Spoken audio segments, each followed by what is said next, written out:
State Republicans today seized on the corruption indictment of Senator Wayne Bryant to call for a special session of the legislature for ethics reform.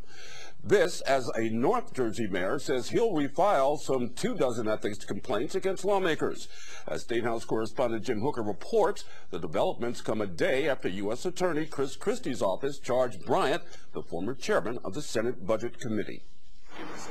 The U.S. Attorney's announcement of the criminal indictment against veteran Senator Wayne Bryant, accused of trading state grant dollars for no-work government jobs and pension improvements, didn't come as a surprise to Bogota Mayor Steve Lonegan. Yeah, Wayne Bryant was in the top tier of our first round of complaints and a number of others. Now, working with a conservative nonprofit think tank he heads, Lonegan filed complaints last June with the legislature's Committee on Ethical Standards against Bryant and 34 other lawmakers, accusing them of steering state grants to employers where they had an interest and copying the U.S. Attorney's Office with those complaints. In Bryant's case, it was UMDNJ and Rutgers. For other lawmakers, it was other projects. Bergen County Senator Joe Coniglio, for example, holds a $5,000 a month plumbing contract with Hackensack University Medical Center, the recipient of extra state grants, that now is reportedly being investigated by Christie's office. Lonegan says the Ethics Committee dismissed that complaint along with 23 others.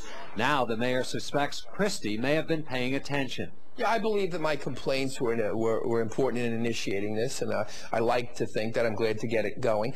And clearly we were right on message with these complaints almost a year ago when I filed them. I think Steve Lonegan is raising questions that do need to be addressed or answered. Political scientist David Rebovich says a number of those answers are coming through the U.S. Attorney's investigation of Christmas tree budget items in Trenton, and Rebovich says he believes it's changing the way Trenton may start doing business more than any governor's sloganeering ever could. Legislators, out of necessity, are becoming more concerned with corruption and with influence peddling, and courtesy of Chris Christie and the U.S. Attorney's Office, looking very carefully at the budget process and seeing whether our elected officials are benefiting personally or having family members benefit personally from appropriations. Republican legislative leaders, meanwhile, stepped up the pressure on Democrats who control the State House. Assembly Minority Leader Alex DeCroce called on Democrats to call a special session of the legislature on ethics, as they did for property taxes last summer.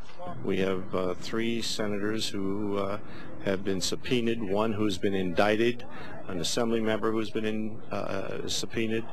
We believe there are other subpoenas flying around the State House.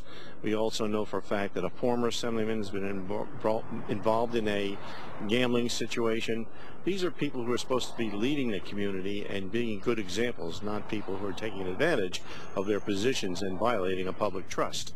Assembly Speaker Joe Roberts, in a statement, didn't speak directly to the call for a special session, saying only, quote, "Yesterday's events provide a window of opportunity for this legislature to take positive action on reform.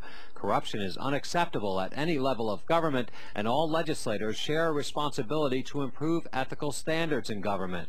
The governor's office issued a statement saying, "The wheels of reform are in motion. We have been working with the legislature to have a more honest, open, and transparent government, and will continue to do so."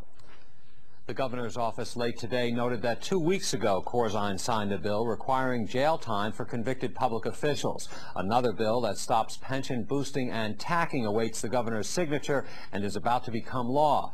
Corzine says he also wants a bill that bans dual office holding on his desk before he signs the budget.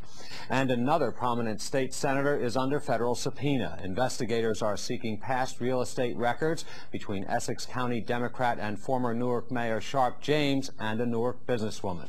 Now, Kent, meantime, Bryant and former UMDNJ Dean Michael Gallagher, both named in yesterday's 20-count indictment, are scheduled to appear in federal court in Trenton on Tuesday. Okay, Jim, thank you for that report.